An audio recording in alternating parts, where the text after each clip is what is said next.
Yes mga kalakay, magandang araw po sa ating lahat. Ang ating isi-share ngayon ay ang ating paggawa ng complete seasoning mix. Dito nagkakamali yung iba.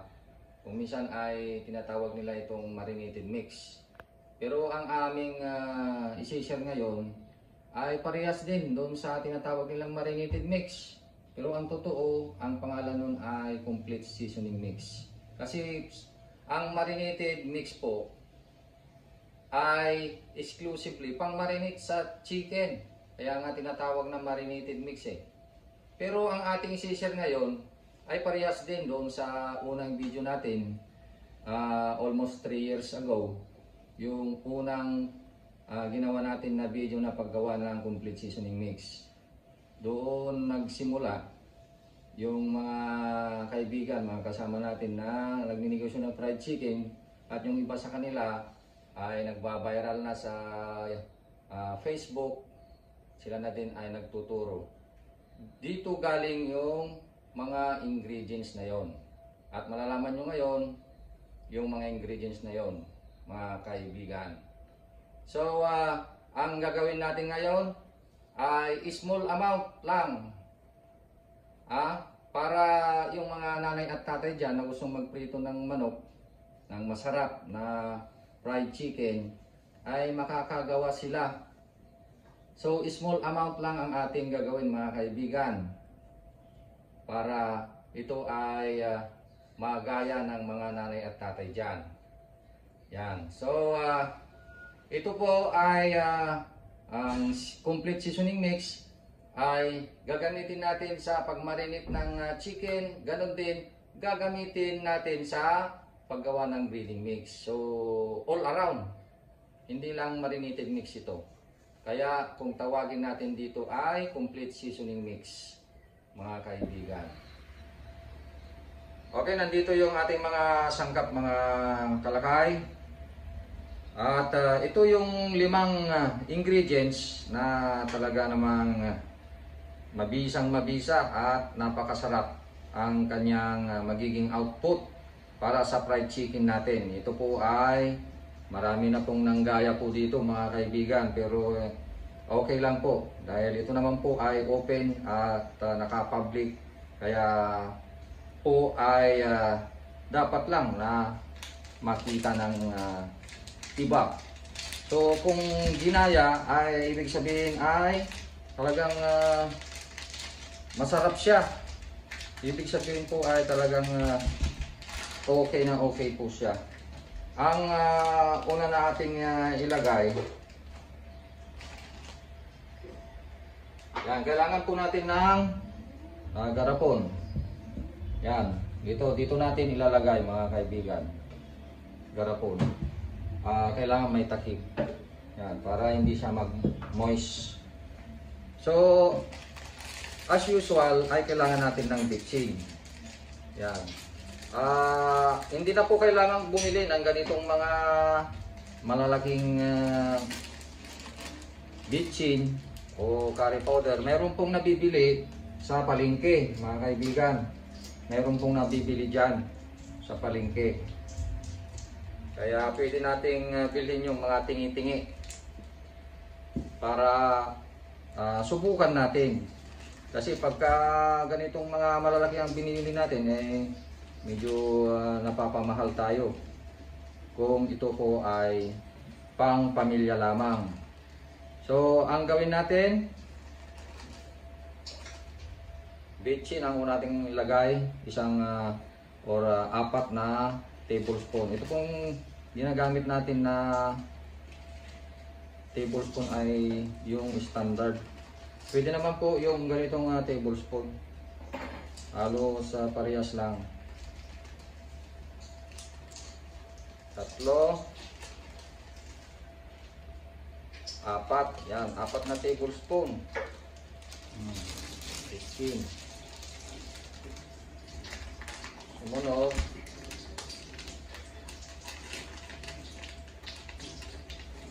yung curry powder. Yan.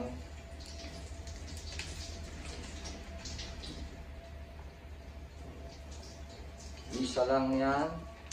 Isang tablespoon na curry powder.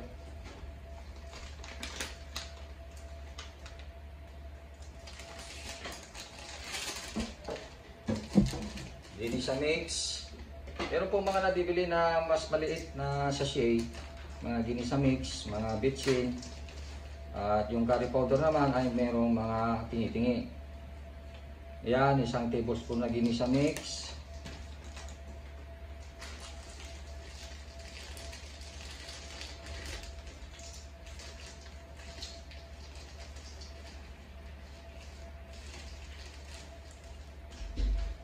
Isang tablespoon na paminta powder at 1 tablespoon na garlic powder. Yan. So yan na po yung magic 5 na tinatawag. Magic 5 na ingredients.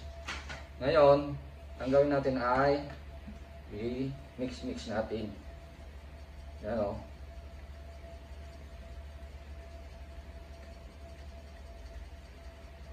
Kulugin natin. Pwede naman kutsara ang panghalo natin. Yan. So, meron tayong small amounts na complete seasoning mix. Ready na po ito. Yan. Yan po yung complete seasoning mix natin. So, pwede pong gayahin ito ng mga nanay at tatay dahil konting amount na lang yung ating kailangan dito. Hindi na kailangan bumili ng mga 1 kilong bitchin, mga ginisa mix na malalaki, hindi na. So ang gawin natin para malaman po natin kung ano yung usage o paano gamitin ay ganito po. Pagka gumawa tayo ng breading mix, ito po ay kalahating harina. Yan, kalahating harina po yan. Gawin nating breading mix ito. So, kailangan lang natin ng magdagdag tayo ng ingredients. Cornstarch. Ito po, cornstarch. Yan. So, dahil kalahating harina po ito, ay kailangan natin ng cornstarch na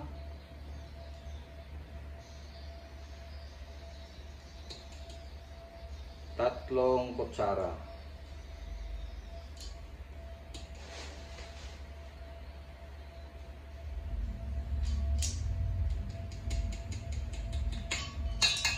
At dito naman po sa ating complete seasoning mix ay maglalagay tayo ng kalahating kutsara. So kalahati lang po ang kailangan. Yan.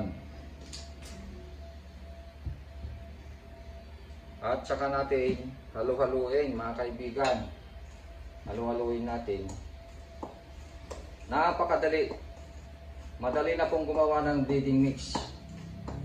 Mga kaibigan o mga kalakay, i-mix lahat natin ng mabuti ito.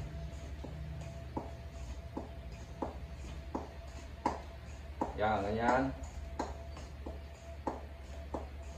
Yan. Meron na tayong original breading mix. Ito po ay tinatawag na original. Yan. Kung sa bagay, meron pong mga iba't ibang klase ng breading mix. Depende po kung ano yung mga nilagay na ingredients.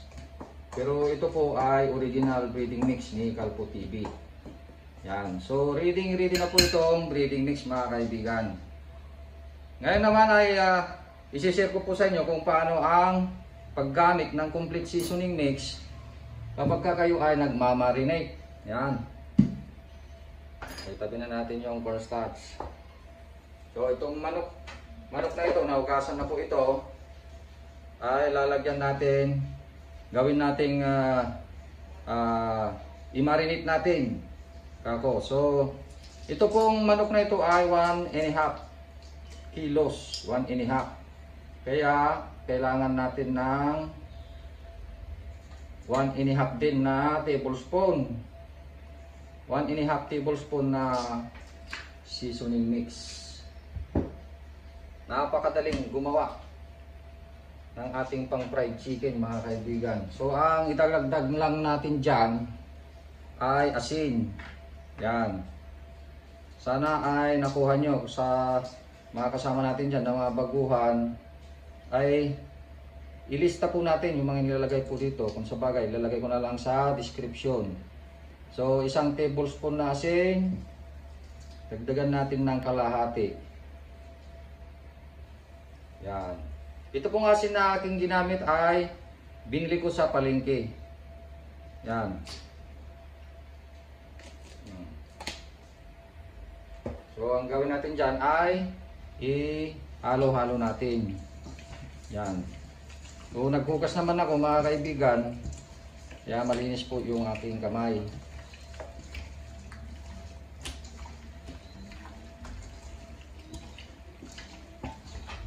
Yan. Para sa paghalo-halo natin ng manok ay mas maganda yung mas malaking tawag dito, bowl o palanggana. Pero itong ginamit ko ay katamtaman. So, ganyan, halo-halo natin ng mabuti. Yan. Talagang mix talaga. So, habang mas marami mo siyang i-massage, mas maganda ang kalalabasan. So, yan. Kapag para sa ating pamilya, pwede na po ito sa 30 minutes to 1 hour ay pwede na po itong iprito. Basta lamang mas marami yung ating pagmassage na paghalo-halo na ganito. Yan. Pero the best result po mga kaibigan ay marinate natin po ito ng 6 to 12 hours or magdamag. Yan ang the best result. Talagang manunuot hanggang buto ang kanyang sarap. So ito po yung marinated chicken natin. Yan, ang kailangan dito ay ilagay sa freezer or chiller. Okay. Ayan mga kalakay, na-share na po natin yung ating paggawa ng complete seasoning mix. Na kung minsan ay tinatawag nila itong marinated mix. Pero yung ating complete seasoning mix pwedeng pang marinate at pwede rin pang seasoning sa ating breading mix. So all around po siya. Okay? Sana ay nakatulong po ang video ito sa mga nagnanais magluto ng masarap na fried chicken. At lalong-lalo na po yung mga gustong mag-negosyo ng fried chicken. Ngayon, mga kaibigan at mga kalakay, kung gusto nyo po ng mas upgraded na recipe ng fried chicken at mga procedures ay meron po tayong 1K package na kung saan ay ituturo po namin lahat ng procedure at mga recipes. May 3 po tayong recipes ng fried chicken. Kaya ituturo po namin mga kaibigan, kahit doon sa pagkuha natin ng supply ng manok, anong diskarte natin na maganda, ano ang ating pipiliing mga supply ng manok, at lahat-lahat na tungkol sa pagninegosyo ng fried chicken nasa 1K package mga kaibigan. Okay? Nasa ating Facebook page. Yan. So, ilalagay namin yung Facebook page namin at doon po kayo mag-message at doon ang transaksyon mga kaibigan. Okay, hanggang dyan, magandang umaga, magandang araw po sa ating lahat. Bye-bye! Mga kalakay, available na po sa Shopee ang ating Calpos merchandise. Available na po ang marinated mix at ang ating breading mix.